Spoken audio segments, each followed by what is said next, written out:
అమ్మ వాళ్ళ ఇంటికి వెళ్ళిన ప్రతిసారి ఏదో ఒకటి తీసుకొస్తూనే ఉంటాను. అదేంటో పుట్టింటికి వెళ్తే ఖాళీ చేతులతో రాకూడదనేమో, మావారేమో వెళ్ళేటప్పుడు 1, 2 బ్యాగులతో వెళ్తే వచ్చేటప్పుడు 3, 4 బ్యాగులు పెడతావు. ఏంటి అసలు కూలోడిలా కనిపిస్తున్నానా అంటారు. లగేజ్ చాలా ఎక్కువైపోయిద్ది.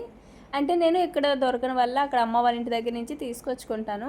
మెయిన్ ఏంటంటే నాకు అమ్మ వాళ్ళ ఊరికి ఇక్కడికి కొంచెము లాంగ్వేజ్ డిఫరెన్స్ అనమాట. అంటే తెలుగేలండి, కాకపోతే పిలిచే పదాలు వేరనమాట. అక్కడ ఒకలా పిలుస్తారు, ఇక్కడ ఒకలా పిలుస్తారు. ఏదైనా షాపుకి వెళ్ళి అమ్మ వాళ్ళకి మళ్ళీ ఇక్కడ నేను అడిగానంటే వింతగా చూస్తారనమాట. ఒక్క పట్టాన అర్థం అవ్వదు, 1, 2 సార్లు విడమర్చి చెప్పాల్సి వచ్చింది. అయినా సరే ఇక్కడ ఇలాంటివి ఎక్కడ అమ్ముతారో కూడా పెద్దగా తెలియదు. ఇక్కడ మాతో పోలిస్తే ఇక్కడ కొంచెం అన్ని రేట్లు కూడా ఎక్కువ, ఎందుకంటే మాకు వెళ్ళటంతా కూడా పండిస్తారు కదా, కొంచెం తక్కువగా వస్తాయి.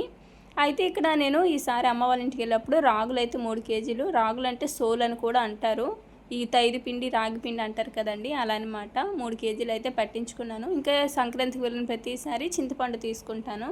ఒకేసారి అమ్మ 10, 20 కేజీలు తీసుకుంటే అందులో నేను ఒక 5, 10 కేజీలు అయితే ఇక్కడ తెచ్చుకుంటాను.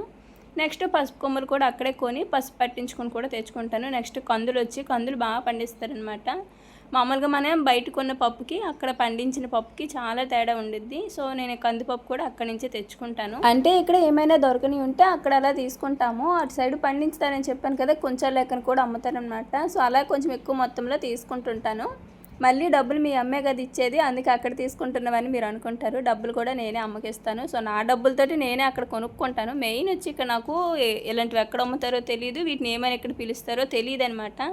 ఎప్పుడు కూడా మా వారు ఈ రాగి పిండి అడిగితే ప్యాకెట్స్ తీసుకొస్తారు, 30 రూపాయల ప్యాకెట్. ఇంకా ప్యాకెట్లో అంత టేస్ట్ కూడా ఉండదు, క్వాలిటీ ఉండదు. అందుకని ఈసారి కొంచెం ఎక్కువ మొత్తంలోనే రాగి పిండి అయితే పట్టించుకున్నానండి. సోడిపిండి అని కూడా అంటారు. ఇక్కడ నేను చేసేది అంబలి. మార్నింగ్ అందరికీ టిఫిన్కి బదులుగా ఈ అంబలి అయితే చేసి ఇచ్చాను. ఇందులో సాల్ట్ వేసుకొని తాగొచ్చు, అలానే బెల్లము, మజ్జిగ ఏమైనా మన ఇష్టం అండి. చాలా హెల్తీ, టేస్టీగా ఉండిద్ది. ఇంతేనండి.